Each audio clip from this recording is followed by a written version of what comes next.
अस्सलाम वालेकुम सर, मेरा नाम रावल राम है और मैं आपसे सवाल करना चाहता हूँ कि हमारा मज़हब गलत नहीं है, उसमें गलतियाँ हम लोग करते हैं। जना हराम है हमारे मज़हब में, शराब नोशी हराम है, जना हराम है, मतलब कि जैसे भी गलत काम सारे गलत उसमें भी लिखे हुए हैं और यही इस्लाम में भी हैं। ये दोनों जो है ना मतलब कि कॉमन है इनमें, तो अच्छी बातें दोनों तरफ हैं और सिर्फ इस बुनियाद पर हमें दोज़ख में डाल दिया जाएगा कि हम सिर्फ कलमा नहीं पढ़ते, अदरवाइज़ हम लोगों में भी वही चीज़ें हैं, सिर्फ इबादत का तरीका और है। बाकी बस इस सवाल करना चाहिए। भाई साहब, आपका नाम क्या है? रावल राम। रावल राम जी जी रावल राम ने एक अच्छा सवाल पूछा जी। उसने कहा कि उनकी मजहब किताब में भी जिना हराम है, बिल्कुल सही फरमाते। उनके मजहब में लिखा हुआ है कि शराब हराम है, बिल्कुल सही फरमाते। आपने अगर मेरी तकरीर सुने हिंदुइज्म और इस्लाम में यकसानियत, आपने सुने वो तकरीर को? जी जी। अच्छा, वो तकरीर में लिखा है हिंदू मजहब में दो किस्म के किताबें हैं, एक श्रुति और एक स्मृति। श्रुति मतलब वो किताब जो भगवान की तरफ से आती है, भगवान की तरफ से। स्मृति वो किताब जो इंसानों ने लिखी है। श्रुति में आता है वेद एंड उपनिषद, स्मृति में आता है महाभारत, रामायण, भगवत गीता, मनुस्मृति एटसेट्रा। आप अगर पढ़ेंगे आपके छंदोग्य उपनिषद जो श्रुति है, छंदोग्य उपनिषद चैप्टर नंबर 6 सेक्शन नंबर 2 श्लोक नंबर 1, नाकस्य कसिज, भगवान एक ही है, दूसरा नहीं है। बिल्कुल सही। भगवान एक है, दूसरा नहीं है। बिल्कुल। आपके किताब में लिखा है श्वेताश्वतर उपनिषद चैप्टर नंबर 6 श्लोक नंबर 9, नाकस्य कसिज जनिता न पतिपा, नाकस्य कसिज जनिता न चतिपा, मतलब उस भगवान के कोई वालिदैन नहीं है, ना माँ है ना बाप है ना बच्चे है। सही। लिखा है श्वेताश्वतर उपनिषद में चैप्टर नंबर 4 श्लोक नंबर 19, न तस्य प्रतिमा अस्ति, प्रतिमा के मानी होती है संस्कृत में अक्स, picture, photo, statue, idol, painting. ना तस्य प्रतिमा अस्ति, उस भगवान की कोई अक्स नहीं, कोई पेंटिंग नहीं, कोई पिक्चर नहीं, कोई फोटो नहीं, कोई स्टैच्यू नहीं, कोई स्कल्पचर नहीं। ये लिखा है यजुर्वेद चैप्टर नंबर 32 श्लोक नंबर 3 में भी, ना तस्य प्रतिमा अस्ति। तो आप अगर भगवान को मानते हैं और भगवान की मूर्ति बनाते हैं तो गलत है। आपके किताब के हिसाब से कुरान मजीद को बाजू रखो, हदीस को बाजू रखो। आप मूर्ति पूजा में मानते हैं भाई साहब? सर मैं सिर्फ कृष्ण भगवान की मूर्ति पे मानता हूँ, अदरवाइज देवता हैं वो मतलब उन पे सजदा नहीं कर सकते। अच्छा। सिर्फ कृष्ण भगवान को सजदा कर सकते, उसकी मूर्ति भी जायज है। ये कहाँ लिखा है कि कृष्ण भगवान की मूर्ति जायज है? किधर लिखा है? वो सर मेरे हिसाब से वो खुदा है हमारा, इसलिए। बराबर, हमारे हिसाब से मैं भी अल्लाह में मानता हूँ, लेकिन अल्लाह की मूर्ति नहीं बना सके वो ही अल्लाह में मानता हूँ। अगर अल्लाह की मूर्ति बना सके तो वो अल्लाह ही नहीं है। वलम यकुल लहु कुफुवन अहद। नारे तकबीर। भाई साहब, भाई साहब, भाई हमारे गैर मुसलमान भाई मुझसे सवाल पूछ रहे। तकबीर अच्छी बात है, लेकिन अभी सवाल जवाब हो रहा है, तो मेरी दरख्वास्त है कि जब गैर मुसलमान भाई पूछते हैं तो उन्हें डरने लगना चाहिए। उन्हें लगना चाहिए कि आपस में हम भाईचारा है। सही। उनको डरने लगना चाहिए। डरते नहीं माशाल्लाह, लेकिन आप ऐसा मत करो कि वो डर जाए। नहीं नहीं बराबर ना? तो आप डरिए मत भाई साहब, ये खाली तकबीर कह रहे। नहीं सर। तो हमारे हिसाब से जी। जिस की मूर्ति बना सके वो अल्लाह ही नहीं, और ये वेद में भी लिखेला है। आप इस्कॉन में मानते हैं सर वो तसव्वुर है, वो हमें भी पता है कि उसमें खुदा नहीं है, वो एक तसव्वुर है। हमारे इसमें खुदा का तसव्वुर करते मूर्ति बनाए तो गलत है।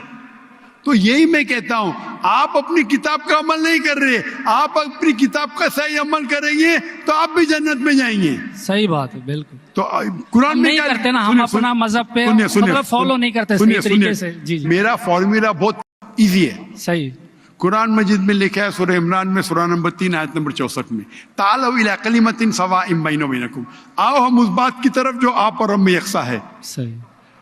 अपन आज माने जो आप और हम में यकसा है, कम से कम उस पर तो अमल करे। मेरा फॉर्मूला यूनिवर्सल है, पूरा भाईचारा है। मैं कहता हूं भाई बाइबल को लेके आओ, वेद को लेके आओ, कुरान को लेके आओ। वेद काफी बड़ी है, जी जी। बाइबल कुरान से 3 गुना बड़ा है।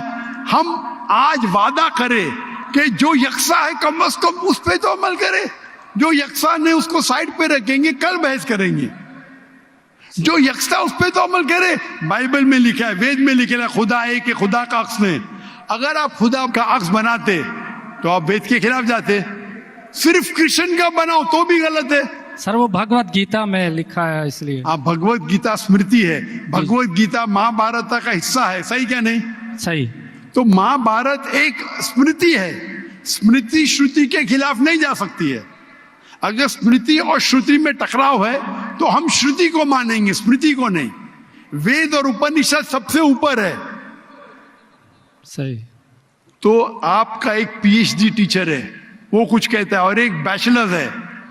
आप पीएचडी वाले उस्ताद को मानेंगे या जो बैचलर की डिग्री वाले उस्ताद को मानेंगे? किसको मानेंगे? कौन से उस्ताद को मानेंगे?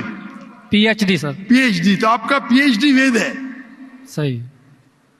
तो अगर आप मूर्ति पूजा छोड़ देंगे और आपके किताब में लिखा हुआ है, आपके किताब में लिखा है कि आखिरी पैगंबर आने वाले हैं, और आप वेद पढ़ेंगे और पुराना पढ़ेंगे, उसके अंदर कई जगह पे लिखा है कि आखिरी पैगंबर मोहम्मद सल्लल्लाहु अलैहि वसल्लम है।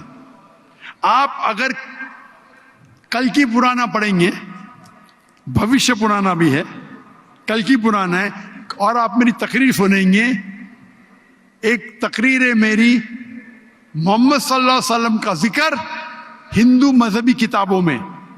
वक्त की किल्लत होने की वजह से सिर्फ मैं छोटी पॉइंट कहूंगा। आप अगर कल की पुराना पढ़ेंगे, चैप्टर नंबर 2 श्लोक नंबर 5, 7, 11, 15, 17, उसमें लिखा है क्या? एक अवतार आएंगे, आखिरी अवतार आएंगे, जिसके वालिद का नाम है विष्णु व्यास। विष्णु मतलब भगवान, जी जी। व्यास मतलब उसका बंदा, उसका सर्वेंट। अरबी में तर्जुमा करेंगे तो अब्दुल्ला होता है। आखिरी पैगंबर आएंगे जिसका वालिद के नाम अब्दुल्ला है, उसके माँ का नाम है सुमति। सुमति संस्कृत में मतलब अमन, शांति। अरबी में कहेंगे आमिना। मोहम्मद सल्लल्लाहु अलैहि वसल्लम के माँ का नाम था आमिना। वो पैदा होंगे एक अमन शहर में, मक्का। उस शहर के ग्रोह के लीडर के कबीले में पैदा होंगे, कुरैश के कबीले में। उसके 4 करीब दोस्त होंगे। जिक्र हो रहा है खुलफा राशिदीन का। और मोहम्मद सल्लल्लाहु अलैहि वसल्लम का जिक्र तो बहुत लंबा है, 2 घंटे की तकरीर दे सकता हूं मैं। सही। तो अगर आप अपनी किताब में मानते, आपको मानना पड़ेगा कि आखिरी पैगंबर मोहम्मद सल्लल्लाहु अलैहि वसल्लम है। आप मानते कि आखिरी पैगंबर मोहम्मद सल्लल्लाहु अलैहि वसल्लम है? सर मैं पढ़ी नहीं है, मैं भी बस ऐसे मतलब कोई सही तरीके से नहीं पढ़ा है, इसलिए मुझे पता नहीं है उसमें। नहीं पढ़ा तो गलती किसकी? मेरी या मेरी गलती है, मैं मान रहा हूँ। तो और आप हमारे मेरी- ऐसे तो करोड़ों आप- लोग हैं जो नहीं फॉलो करते हमारे मजहब को, इसीलिए हिंदुस्तान में जब मेरी तकरीर होती है जी जी तो हिंदू का मजमा इससे बड़ा होता है। बिल्कुल देखा है। 5 लाख, 10 लाख, 25%, 20% गैर मुस्लिम होते, 20% हिंदू होते। तो 10 लाख का 20% कितना हुआ? 2 लाख। ये 2 लाख का तो मजमा नहीं ना, क्योंकि हिंदुस्तानी मुझसे मोहब्बत करते हैं जी और गैर मुस्लिम भी मोहब्बत करते हैं। बिल्कुल। वो पॉलिटिशियन है, जो प्रॉब्लम होता है उनको वोट बैंक का प्रॉब्लम है। अरे हम लोग तो हार जाएंगे अभी। हिंदू जब मेरी तकरीर सुनते कहते कि 2 घंटे में हमने वो सीखा जो हमने 40 साल हमें पता नहीं था। सही। अभी जो मैं हवाला दिया, रेफरेंस के साथ आपकी किताब का हवाला दिया, तो आप अगर सच्चे हिंदू है तो आपको मानना पड़ेगा कि एक भगवान है, उस भगवान की मूर्ति नहीं है, उसके आखिरी पैगंबर मोहम्मद सल्लल्लाहु अलैहि वसल्लम है। तो आप अपने किताब पे अमल करेंगे जी करूँगा। और जो चीज यकसा है कम से कम उस पर तो अमल करो। जो टकराव है वो बाद में, मैं जानता हूं, मैंने तकरीर की है, इसमें लिखा है कि हिंदू मजहबी किताब में लिखेला है शराब पीना हराम है, कुरान में लिखेला है। सही आपकी मजहबी किताब में यह भी लिखा है कि सुअर का गोश्त खाना हराम है। सही। और आपकी किताब कुरान से सख्त है, उसमें लिखा है कि अगर आप सुअर का गोश्त बेचेंगे तो उल्टे पैर और उल्टे हाथ काटना चाहिए। ये किधर हदीस में नहीं लिखेला है, ना कुरान में लिखेला। आपकी मजहबी किताब मनुस्मृति में लिखा हुआ है कि आप उल्टे हाथ और उल्टे पैर काटो अगर वो सुअर का गोश्त बेचता है तो। सही। तो अगर आप सही हिंदू है, आपकी मजहबी किताब पढ़ो। आपकी मजहबी किताब में लिखा हुआ है कि आखिरी पैगंबर आएंगे और आखिरी पैगाम देंगे। आखिरी पैगंबर मोहम्मद सल्लल्लाहु अलैहि वसल्लम है और आखिरी पैगाम है कुरान मजीद। सही। तो अगर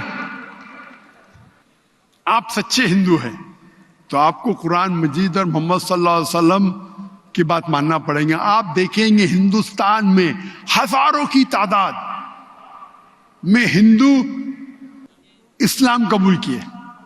अल्लाह हिदायत दिया, मेरे वजह से ने, अल्लाह ने उन्हें हिदायत दिया। क्या मेरे तकरीर के बाद कई लोग, चाहे मजमे में चाहे घर पे, अल्लाह उन्हें हिदायत दे रहा है। मैं आपसे पूछना चाहता हूं, आप मानते हैं कि अल्लाह के आखिरी नबी मोहम्मद सल्लल्लाहु अलैहि वसल्लम है? सर मैंने अभी देखना है, जाकर पढ़नी है किताब, तो अगर उसमें है तो ठीक है, सही बात है। तो मेरी आपसे दरखास्त है कि आप मेरा वीडियो कैसेट जी हिंदुइज्म और इस्लाम में यकसानियत देखिए, जी।